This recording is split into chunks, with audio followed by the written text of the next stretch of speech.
একাত্তরকে আসলে আপনারা কতটুকু ধারণ করেন, কারণ একাত্তরে শেষ সময় আমি বোধহয় বর্ণনা করেছি সে সময় আসলে জামাত ইসলামের যে ভূমিকা ছিল সেই জায়গা থেকে আপনারা কিভাবে দেখেন আসলে? আচ্ছা দেখেন, আমি খুব মানে সহজ করে যদি বলি, মানে ডেফিনেটলি আপনার জামাতের সাথে এনসিপি জোটের কথা বলছেন। দেখেন আমি এখন এই যে পুরো যেই আলোচনাটা লাস্ট 16 ইয়ার্স ধরে আমরা হাসিনাকে তোতা পাখির মতো প্রত্যেকদিন বলতে দেখতাম, তার ক্যাবিনেটকে বলতে দেখতাম, তার এমপি মন্ত্রীদেরকে বলতে দেখতাম। এই পুরো আলোচনাটাকে এটা আনডাউটেডলি একটা হিস্ট্রিক্যাল ডিবেট, এই জায়গায় কোনো ডাউট নাই, বাট আমি ওই হিস্ট্রিটাকে নিজে উইটনেস করি নাই। আমরা যতটুকু পেপার পত্রিকায় পড়েছি সেগুলোর ন্যারেশনে আমি একটু ব্রিফ করার চেষ্টা করব, এবং আমি একটা ক্রোনোলজি দেখাবো আপনাকে, যেই ক্রোনোলজি আপনাকে একটা উত্তর দিবে। এখন পরের অংশটা হচ্ছে আপনি উত্তরটা আইদার রিসিভ করবেন, আর আমার জনগণ যারা আমাকে শুনবে তারা রিসিভ করবে কি করবে না, ইটস কমপ্লিটলি দেয়ার ডিসিশন।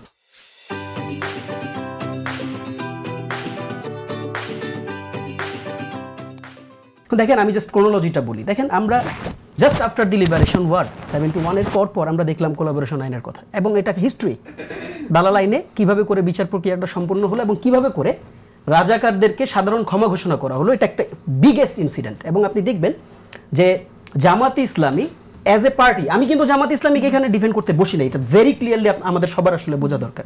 আমি আমার দলের পজিশনটা বলবো, বাট একটা ডিফারেন্ট ওয়েতে আমি বলার চেষ্টা করবো। কাজেই যে কোলাবোরেটর আইন, হ্যাঁ, এই ট্রাইব্যুনালটা যখন, বিশেষ আদালতটা যখন বসলো, তারা একটা প্রেক্ষিতে, রাষ্ট্রপতি একটা প্রেক্ষিতে তাদেরকে সাধারণ ক্ষমা ঘোষণা করলো। তাহলে এটার বেসিসটা কি ছিল এটা আমাদেরকে আগে বুঝতে হবে। এটার বেসিসের উপর অনেকগুলো উত্তর আমরা পাবো। এই বেসিসের উপর দাঁড়ায় আপনি যখন এবার ক্রোনোলজিগুলো দেখি আমরা, ফার্দার ক্রোনোলজি কি, ফার্দার ক্রোনোলজি আমরা দেখলাম 75 ঘটলো, 75 সংগঠিত হওয়ার পর আমরা সিপাহী বিপ্লব পড়া, তার পরবর্তীতে রাষ্ট্রপতি জিয়াউর রহমানের মাধ্যমে আমরা সর্বদলীয় গণতন্ত্রের একটা বহুল প্রচলিত ব্যবস্থা, যেটা এখন আমরা বাংলাদেশে ওয়েল প্র্যাকটিস, যেটা আমরা দেখলাম। এবং তিনি যেটা করলেন সেটা হচ্ছে বাকশাল থেকে সকল দলকে তিনি গণতান্ত্রিক প্রক্রিয়ায় ফিরায় আনলেন। এবং মজার ব্যাপারটা আপনি খেয়াল করে দেখেন, হিস্ট্রি দেখেন। প্রথমত আমি শেখ মুজিবকে এখানে মানে একটা হিস্ট্রিক পয়েন্টে কিন্তু রাখলাম কোলাবোরেটর আইনের। সেকেন্ড হিস্ট্রিক পয়েন্টে আমি ফ্ল্যাগ পোস্ট করি। সেই ফ্ল্যাগ পোস্টিং হিস্ট্রি পয়েন্ট হচ্ছে 1978 সালের 11ই আগস্ট, যখন গোলাম আজম, তিনি তৎকালীন জামাত ইসলামের আমির ছিলেন, আর আমিরের সেকেন্ড পজিশনে ছিলেন, I don't know. Golam Azam তিনি 1978 সালে, তখন রাষ্ট্র ক্ষমতায় কে ছিলেন?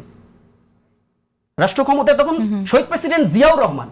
তার মানে মানে পুরো মুক্তিযুদ্ধের ন্যারেশনটা আপনি যদি দেখেন, যারা সব থেকে বেশি এই মুক্তিযুদ্ধকে উইটনেস করেছে, এগুলো কিন্তু তারা উইটনেস করতেছে। যে প্রশ্নগুলো নিয়ে আজকে আমরা ডিল করছি, তারা কিন্তু এই সিচুয়েশনগুলোকে উইটনেস করছে, এবং এই সিচুয়েশনগুলোতে দাঁড়িয়ে তারা সিদ্ধান্ত গ্রহণ করছে, সিদ্ধান্ত প্রদান করছে। এবং সেই হিস্ট্রিক ক্রোনোলজিটা আমি আজকে 2026 সালে এসে বর্ণনা করছি আপনাকে, স্বাধীনতা 54-55 বছর পরে। সেকেন্ড ফ্ল্যাগ পোস্ট করলাম জিয়াউর রহমানের সময়। এবার আসেন থার্ড ফ্ল্যাগ পোস্ট। এরপরে কি হইল? এরপরে তিনি সকল রাজনৈতিক দলকে রাজনীতি করার সমান অধিকার তিনি প্রদান করলেন।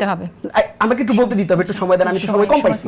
তিনি তাকে সময় দিলেন, সকল দলকে তারা রাজনীতি করার অধিকার দিলেন। তারপরে প্রেক্ষাপট আসি, তারপরে খুবই সিগনিফিকেন্ট প্রেক্ষাপট। আমরা 85 এর গল্পটা জানি, ইতিহাসটা জানি, স্বৈরাচারের বিরুদ্ধে কিভাবে করে জামাত ইসলামীর সাথে কাঁধে কাঁধ মিলে সবাই মিলে আন্দোলন করছে, একই ব্যানারের সামনে সবাই মিলে আন্দোলন করছে।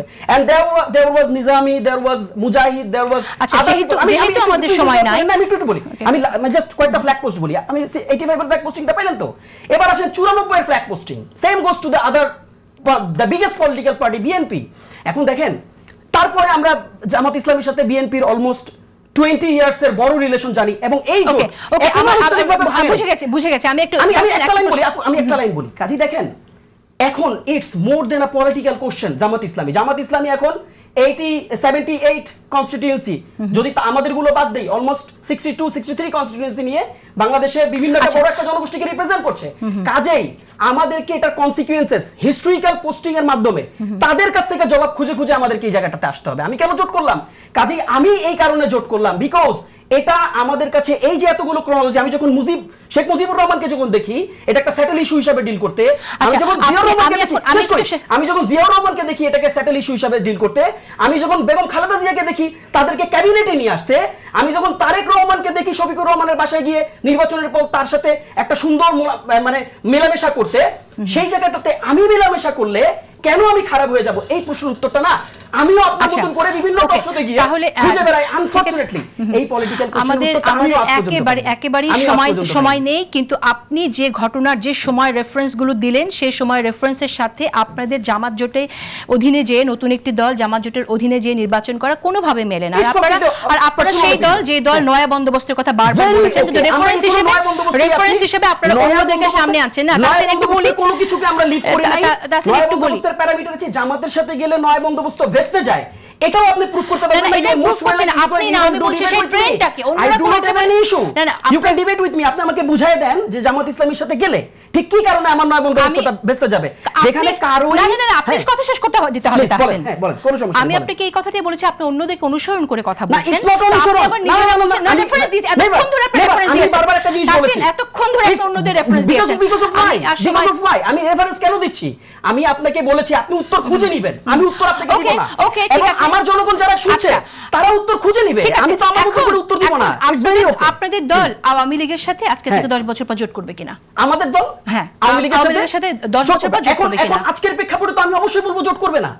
এখন আগামী 10 বছর আমি আপনাকে পাল্টা প্রশ্ন করি, 10 বছর পর আওয়ামী লীগ কেমন হবে আপনি আমাকে একটু ব্রিফ করে দেখান, কেমন আওয়ামী লীগ হবে আমাকে বলেন। সেটা আমি জানি না, সেটা জানি না, কিন্তু আপনি পরিবর্তন কি? How would I know? দেখেন আপনি উত্তরটা জানেন না, কিন্তু আপনি এমন একটা প্রশ্ন করছেন যে উত্তর না, কিন্তু অপরাধ যা করেছে সেটা তো বদলে যাবে না। না যাবে না, তাহলে আমি জোট করব না। জামাত যে অপরাধ করেছে সেটাও বদলে যায় না। তার মানে আমি জোট করব না, আমি উত্তর সেটাই দিয়েছি।